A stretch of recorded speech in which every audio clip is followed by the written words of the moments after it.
அமைச்சர் இன்னைக்கு வந்து கலந்துகிட்டு இருந்தாரு. அப்போதைக்கு அவர் வந்து மோடியை பத்தி பேசணும்னு சொல்லி கோஷம் எடுத்துருக்காங்க. சட்ட நடவடிக்கை எடுக்கிற மாதிரி இல்லை, அதாவது என்னன்னா, இளைஞர்களுடைய போராட்டம் இந்தியா முழுசும் நடந்துட்டு இருக்கு. அதில் இளைஞர்கள்லாம் போராட்டம் பண்ணிட்டு இருக்காங்க. அவங்களுடைய ஒவ்வொருத்தருடைய போராட்டமும் பார்த்தீங்கன்னா, ஒரு சில பேர் வந்து டெல்லியில் பண்ண போராட்டமும், இங்கேயும் ஒரு சில இடங்களில் பார்த்தீங்கன்னா நீட்டை சீரமைக்கணும், நைட்டு பரீட்சையை சீரமைக்கணும்னு சொல்கிறாங்க. ஒரு சில பேர் நீட்டு வேணாங்கிறாங்க. இதில் திமுக வந்து தேவையில்லாத வேலையா, திமுக வந்து அவங்களுடைய உதயநிதியோ இல்லை அவங்க உதயநிதிக்கு யாரோ தவறாக அட்வைஸ் பண்ணுறாங்களான்னு தெரில. அவங்க வந்து கொண்டு போய் ஜென்சி டிஎம்கே அப்படின்னு போய் டிஷர்ட்டை போட்டு அங்கங்கே ரெண்டு பேரை, ஒரு 4 பேரை 200-300 கொடுத்து உட்கார வச்சிருக்காங்க.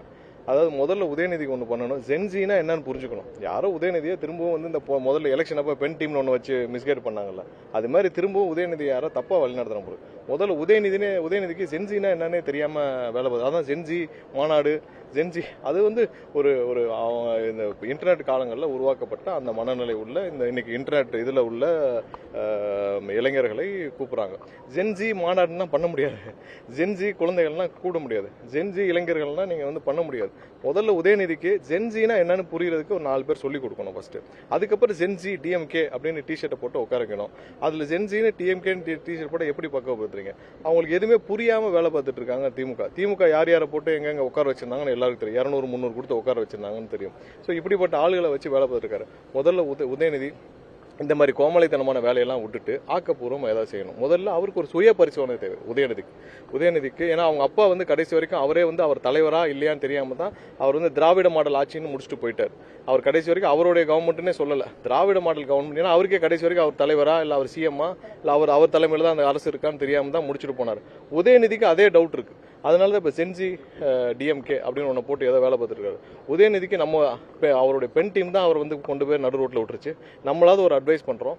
உதயநிதி முதல்ல ஒரு சுய பரிசோதனை பண்ணிக்கணும். அவங்க கட்சியில் இருக்கிற நிர்வாகிகள்லாம் கூப்பிட்டு, அதாவது திமுகவை வழிநடத்த உதயநிதிக்கு அந்த தகுதி இருக்கான்னு சொல்லிட்டு ஒரு ஒரு வாக்கெடுப்பு வைக்க சொல்லுங்க.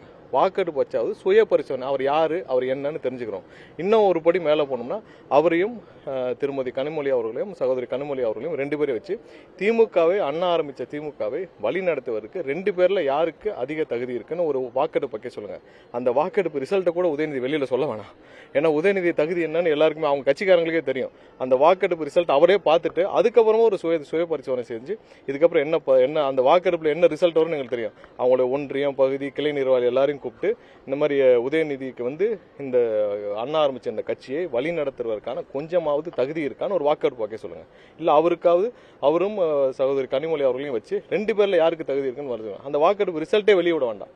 ஒரு சுய பரிசோதனைக்கு அவங்களுக்கு உதயநிதி கூட இருந்து எப்படி கடைசி வரைக்கும் 65 வயசு வரைக்கும் திரு ஸ்டாலின் அவர் இளைஞரணி தலைவராக இருந்தாரு, என்னன்னே தெரியாம. அது மாதிரி இவரும் வந்து ஒரு ஜென்சி அப்படின்னு போட்டு ஏதோ ட்ரை பண்ணிட்டு இருக்கிறாரு. அவருக்கு நம்ம சைடு ஒரு அட்வைஸ், சுய பரிசோதனை செஞ்சுக்கோங்க. முதல்ல உங்க தகுதி என்னன்னு தெரிஞ்சுக்கோங்க. அதுக்கப்புறம் இந்த மாதிரியான மாணவர்கள் போராட்டத்துக்குள்ள ஹைஜாக் பண்றதுக்கான ஒரு கேவலமான வேலையெல்லாம் கோமாளித்தனத்தெல்லாம் விட்டுறணும். ஸோ இது வந்து மாணவர்கள் அவங்களுடைய உணர்வுபூர்வமாக போராட்டம் பண்ணாங்க.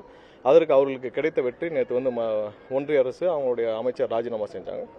அதற்கப்புறம் நம்மளுடைய கோரிக்கையில் எப்போவுமே வந்து நீட்டு வேண்டாங்கிறது நம்மளுடைய கோரிக்கை. அதில் நம்ம ஸ்ட்ராங்காக இருக்கோம். என்னைக்காவது அதுக்கான சூழ்நிலை ஏற்பட்டால் முதல் குரலாக தமிழக வெற்றிக்கலம் சார்பாக நம்முடைய முதலமைச்சர் சார்பாக இருக்கும். ஸோ இதில் நம்ம தெளிவாக இருக்கிறோம். யாருடைய இதே ப்ரோக்ராமில் எங்களுடைய கட்சி சார்பான இளைஞர்களும் நிறைய பங்கெடுத்திருந்தாங்க. யாருமே அதில் எந்த கட்சி பேனரும் உள்ள புகுத்த விரும்பலை. தமிழக வெற்றிக்கலத்தை சார்ந்த பல இளைஞர்கள் வந்து எந்தவித கட்சி பேனர் இல்லாமல் போய் பொதுப்படையாக அங்கே போய் கலந்துக்கிட்டு வந்தாங்க. யாருமே கட்சி பேனர் எங்கேயும் பயன்படுத்தலை. இதில் என்ன ஜென்சி டிஎம்கேன்னு. ஸோ அவர்கள் செய்த கேவலமான வேலை தான் நேற்று வந்து அந்த இதுக்கு போய் அழைக்கப்பட்டதன் பேரில் தான் எங்களுடைய அமைச்சர்கள்லாம் போனாங்க. அவங்க அழைக்கப்பட்டதன் பேரில், ஏன்னா அங்கே வந்து ஒரு அரசு ஒரு போராட்டத்திற்கு ஆதரவு கொடுக்க முடியாது. ஏன்னா அது வந்து உயர்நீதிமன்றத்தில் உச்சநீதிமன்றத்தில் நிறைய ஆர்டர் இருக்கு. அரசாக போய் ஆதரவு கொடுக்க முடியாது.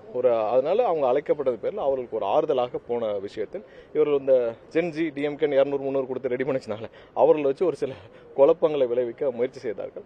இந்த கோமாளித்தனத்தெல்லாம் உதயநிதி விட்டுட்டு முதல்ல நம்ம சொன்ன மாதிரி சுய பரிசோதனை செய்யுங்க. முதல்ல அந்த கட்சியோடைய, அதாவது நீங்க உண்மையிலேயே அவங்க அப்பா அடிக்கடி சொல்லுவாரு, முத்துவேல் கருணாநிதி ஸ்டாலினின் மகன் திரும்ப அவர் வந்து சொல்லி அப்படியாவது அவர் பொசிஷன் பண்ண ட்ரை பண்ணார். அதுவும் பொசிஷன் ஆகல.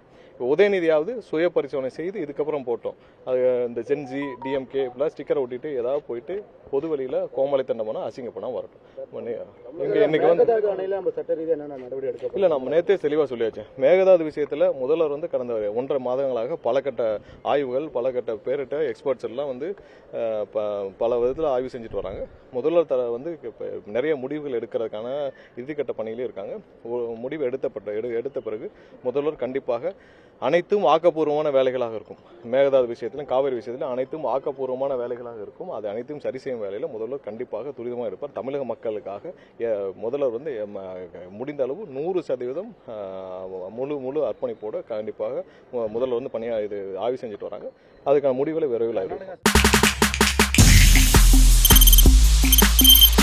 தவிர்க்க முடியாத தம்ப்நெயில்ஸ், கலக்கலான கண்டென்ட்ஸ், சினிமாவும் சீரியஸ் பிரச்சனைகளும், பல வருடங்கள் இடைவெளிக்கு பிறகு இந்த படத்துல ஒரு கலகலப்பும் கைகலப்பும், போயிட்டே தான் இருக்காரே தவிர பிரேக்கே இல்லாமல் பிரேக்கிங் நியூஸ் சொல்லும் தந்தி டிவி ஆப். இன்ஸ்டா தலைமுறை வரை இறங்கி அடிக்கும் தந்தி டிவியின் டிஜிட்டல் எக்ஸ்க்ளூசிவ். அது தண்ணிக்குள்ள போகும்போது ஹேங் ஆயிடுச்சு.